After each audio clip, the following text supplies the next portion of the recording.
నమస్కారం. రామాయణం చెప్పుకుంటున్నామండి. ఆర్గానిక్ పద్ధతిలో మీ చర్మాన్ని తెల్లగా మార్చుకోవాలనుకుంటున్నారా? సంప్రదించండి డాక్టర్ మాధవిని. దశరథ మహారాజు అశ్వమేధ యాగానికి సంకల్పించాడు. ఆ సమయంలో ఆయన మంత్రి అయినటువంటి సుమంత్రుడు ఈయనకి కొంత స్నేహం ఎక్కువ ఆయనతోటి. ఆయన ఏం చెప్పారంటే దశరథుడికి, పూర్వం సనత్కుమారుడనే ఆయన ఈ సనత్కుమారుడు ఎవరు? సనత్కుమారుడు అనగానే ఆయన ఎవరు అని ప్రశ్న వస్తుంది. బ్రహ్మమానస బ్రహ్మమానస పుత్రులైనటువంటి సనక సనందన సనత్కుమార సుజాతులని నలుగురు ఋషులున్నారు. వీళ్ళు చాలా కథల్లో తెలుస్తారండి. జయ విజయుల్ని అంటే విష్ణువు యొక్క ద్వారపాలకులైన జయ విజయుల్ని ఇలా 3 జన్మలు ఇలాగా బ్రహ్మదేవ్ అంటే విష్ణువుకి శత్రువులుగా పుట్టించిన వాళ్ళు వాళ్ళే, శాపం ఇచ్చిన వాళ్ళు. ఆ వాళ్లలో ఒకరైనటువంటి సనత్ కుమారుడు కొంతమంది ఋషులతోటి సంభాషిస్తుండగా నేను విన్నాను. ఇప్పుడు వాళ్ళు మాట్లాడిన మాటలకి ఏమిటంటే అర్థం, తమకి పుత్రప్రాప్తి తప్పకుండా కలుగుతుందని నేను విశ్వసిస్తున్నా. అప్పుడు నేనేం విన్నాను అని చెప్తున్నాడు. ఏం విన్నారట ఆయన? కాశ్యపుని కుమారుడు విభాండకుడు, అతనికి ఒక కుమారుడు కలగబోతున్నాడు. అంటే విభాండకుడికి ఒక కుమారుడు కలగబోతున్నాడు. అతను తండ్రి తప్పిస్తే ఇంకా ఏమీ తెలియకుండా పెరుగుతాడు. అగ్నిహోత్రం చేయటం తప్పిస్తే అతనికి తెలియదు. అతనికి తల మీద ఒక కొమ్ము ఉంటుందట, అందుకని ఋష్యశృంగుడు అని పిలుస్తారట. అయితే తర్వాత ఆ విధంగా అతనికి ఋష్యశృంగుడు అనే నామకం సార్థక నామధేయుడయ్యాడు. అతను ఎంతో ప్రశంసించబడతాడు ఋషులతోటి. అప్పుడు అంటే ఇది జరగబోయే సంగతిగా విన్నాడనమాట ఈయన. అంగరాజ్యాన్ని రోమపాదుడు పరిపాలిస్తూ ఉంటాడు. అయితే అతని ప్రాణుల్ని భయంకరంగా పీడిస్తూ ధర్మాన్ని తప్పి పరిపాలిస్తాడు. ఆ కారణంగా దేశంలో వర్షాలు కురవక అనావృష్టి పాలై ప్రజలు ఎంతో అష్టకష్టాలు పడతారు. అప్పుడు ఈ దుర్భర పరిస్థితులకి కలత చెందినటువంటి రాజు తన పురోహితుల్ని తర్వాత గురువుల్ని ఆశ్రయించేసరికి ఆయనకి ఏం తెలిసింది, ఇప్పుడు ఈ లోకానుభవం ఉన్నవాళ్ళు వాళ్ళంతా ఇప్పుడు ఈ ఋష్యశృంగుడు అనే ఋషికుమారుడు ఒక ఆయన ఉన్నాడు. ఆయన కనుక మన ఊళ్ళో ప్రవేశిస్తే అకాలం పోతుంది, అంటే ఈ కాటకం పోతుంది, కరువు కాటకాలు నశిస్తాయని చెప్పారు. అప్పుడు వాళ్ళు ఏం చేశారు, ఈయన ఆ బాలుని తీసుకురావడానికి ఆదేశించాడు. విభాండక మహర్షి యొక్క ఆగ్రహానికి గురవుతామని భయపడి ఎవ్వరూ వెళ్ళలేదట. అప్పుడు వాళ్ళంతా వేరే ఉపాయాంతరం కోసం ఆలోచించి తమ ఊర్లో నేర్పరులు అత్యంత తెలివిగల వాళ్ళైనటువంటి వేశ్యాగ వంశ కులానికి చెందిన కొంతమంది స్త్రీలని గణికలని ఆయన్ని తీసుకురావడానికి పంపిస్తారు. ఆ పంపిస్తే వాళ్ళు నేర్పుగా ఆ ఋషిని తమను వశంవదుడిగా చేసుకుని ఈ రాజ్యానికి తీసుకొచ్చారట. ఆయన ఈ రాజ్యంలోకి ప్రవేశించగానే వర్షాలు కురిసి ఆ దేశంలో ఏర్పడిన కాటకం తొలగిపోయిందట. తర్వాత రోమపాద మహారాజు తన కుమార్తె అయిన శాంతాదేవిని ఋష్యశృంగుడికి ఇచ్చి వివాహం చేయించారు. ఆ రోమపాదుని అల్లుడైన ఋష్యశృంగుని చేత దశరథుని కూడా పుత్ర సంతానం కలుగుతుందని సనత్కుమారుడు ఋషులతోటి చెప్పడగా నేను విన్నాను అనేసరికల్లా ఈ దశరథ మహారాజు అన్నారు, సుమంత ఎంత సరైన సమయంలో సరైన మాట చెప్పావు. అయితే ఈ ఋష్యశృంగుడిని వాళ్ళు ఎలా తీసుకొచ్చారు? ఏదో చాలా వాళ్ళు తీసుకొచ్చారు నేర్పుగా అన్నావు, ఎలా తెచ్చారు? అతన్ని మనం ఎట్లా తెచ్చుకోగలమో చెప్పు అన్నారు. అనేసరికల్లా ఋష్యశృంగుడు మహర్షి అంగదేశానికి రావడం గురించి చెప్తున్నారండి. ఈ సర్గని అంటే ఇది రామాయణంలో 10వ సర్గండి. ఈ 10వ సర్గని గనక నిత్యము పారాయణ చేస్తే అకాల వర్షాలు అంటే రాకూడని రోజుల్లో వాన రావటం కానీ రావాల్సిన రోజుల్లో వాన రాకపోవటం కానీ అంటే నీటి ఎద్దడి కానీ ఉండదట. ఋష్యశృంగ మహర్షికి అటువంటి తపసంపన్నుడు, అంత గొప్ప శక్తిశాలి అని చెప్తారు. ఇది పారాయణకి పనికొచ్చే పాయింట్ కాబట్టి ఇది చెప్తున్నాను అనమాట. 10వ సర్గ దానికి ఉపయోగపడుతుందట.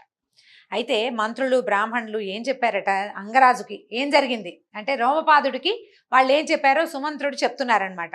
ఋష్యశృంగుడిని తీసుకొస్తాము, లోకంలో సర్వేంద్రియాలని మనసు సర్వేంద్రియాలని వశం చేసుకుని ఉంచుకుంటుంది. మనసే కదా, ఇప్పుడు మనకి ఏదైనా ఆసక్తి కలిగిందనుకోండి ఒక విషయం మీద, చేతికి ఆసక్తి కలగదు, మనసుకి ఆసక్తి కలిగి చేతిని ప్రేరేపిస్తుంది. అది తీసుకో, అది ముట్టుకో, అది పట్టుకో అని.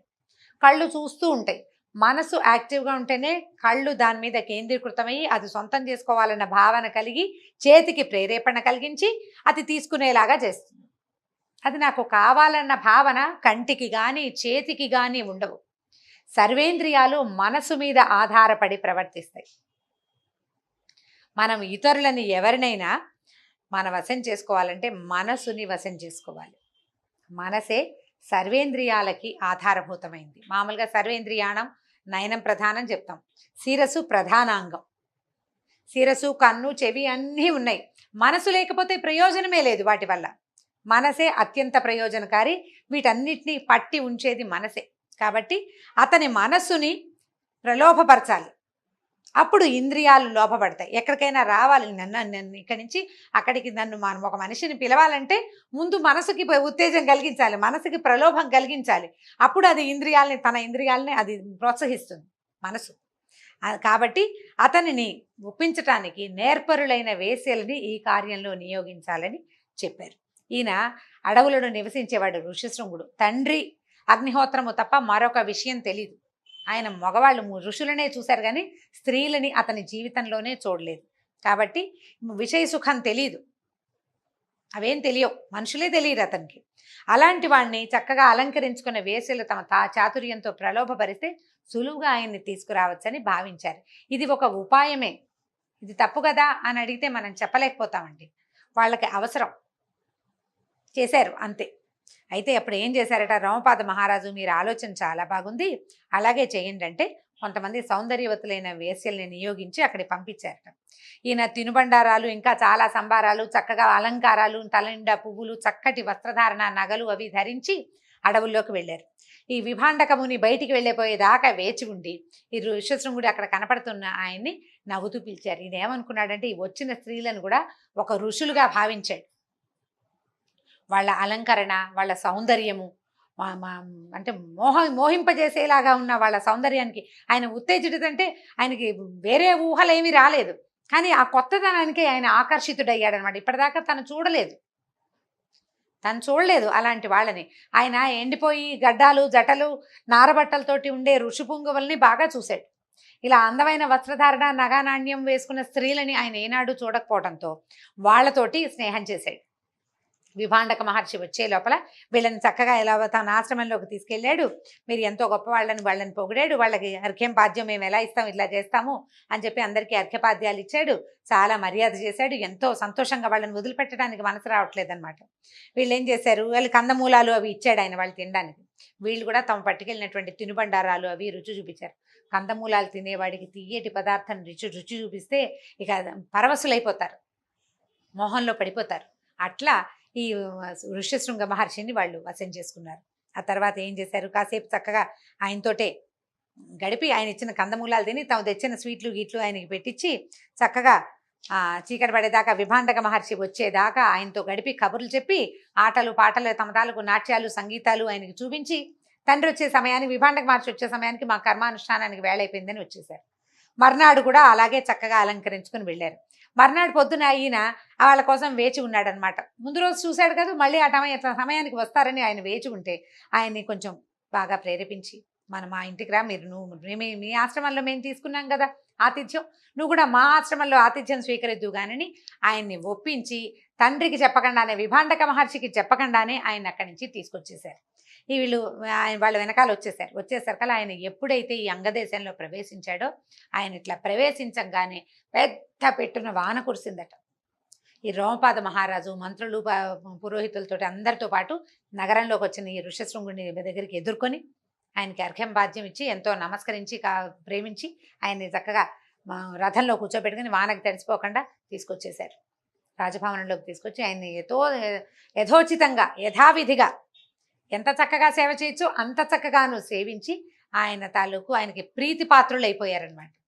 మీ తండ్రి మమ్మల్ని శపించకుండా నువ్వే రక్షించాలని ఆయన శరణు పొంది, మరి అడగాలి కదా, లేకపోతే విభాండక మహర్షి తన కుమారుని ఎవరో తీసుకుపోయారని దివ్య దృష్టితో చూసి రాజును శపిస్తే, అందుకని మీ తండ్రి కోపానికి మమ్మల్ని గురి కానివ్వకుండా చేయమని ఆయన్ని ప్రార్థించి తర్వాత ఏం చేశారు, తన కుమార్తె అయిన శాంతనిచ్చి వివాహం చేసి తన దగ్గరే స్థిర నివాసం ఏర్పరిచి ఉంచుకున్నారు.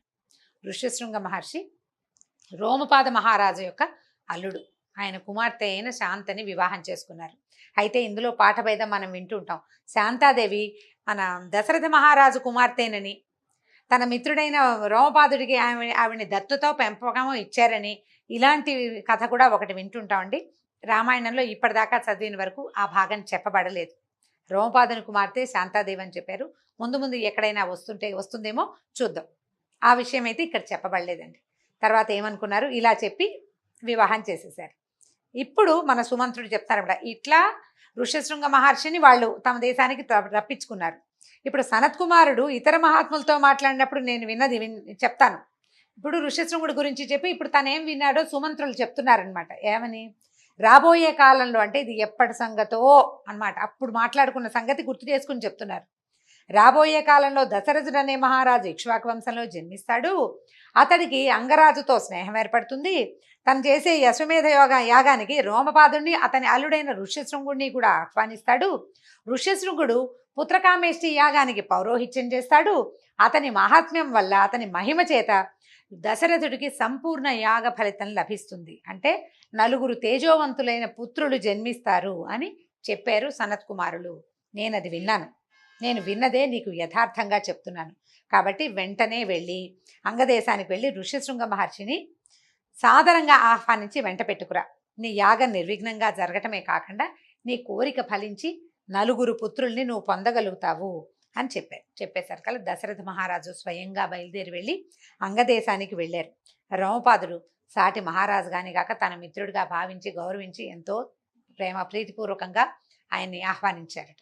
తర్వాత కొద్ది రోజులు అతిథిగా అక్కడ ఉండి ఋష్యశృంగ మహర్షి యొక్క దంపతులని, శాంతాదేవిని ఋష్యశృంగ మహర్షిని ఇద్దరిని ఆహ్వానించి యాగానికి పంపవలసిందని కోరుకున్నాడు. రోమపాదుడు కూడా అంగీకరించారట దానికి. అప్పుడు ఋష్యశృంగుడికి దశరథ మహారాజు ఏం చెప్పారంటే మహర్షికి, నేను సంతానం కోరి ఈ యాగం తలపెట్టాను.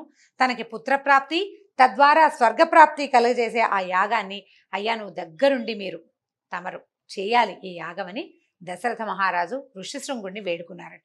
ఈ ఋష్యశృంగ మహర్షిని ఆహ్వానించి రోమపాద మహారాజును కూడా తను చేయబోయే పుత్రకామేష్టి యాగానికి ఆహ్వానిస్తే రోమపాద మహారాజు సంతోషంగా ఒప్పుకున్నారు. ఋష్యశృంగ మహర్షి కూడా భార్యతో సహా ఈ రావడానికి హోమాన్ని యజ్ఞం చేయడానికి ఒప్పుకున్నారట. ఆ తర్వాత ఈయన ఏం చేశారంటే దశరథ మహారాజు దూతల ద్వారా నేను రాబోతున్నాను, ఋష్యశృంగ మహర్షిని కూడా నాతో పాటు తీసుకొస్తున్నానని వార్త పంపేసరికల్లా నగరం అంతా విశేషంగా అలంకరించారు.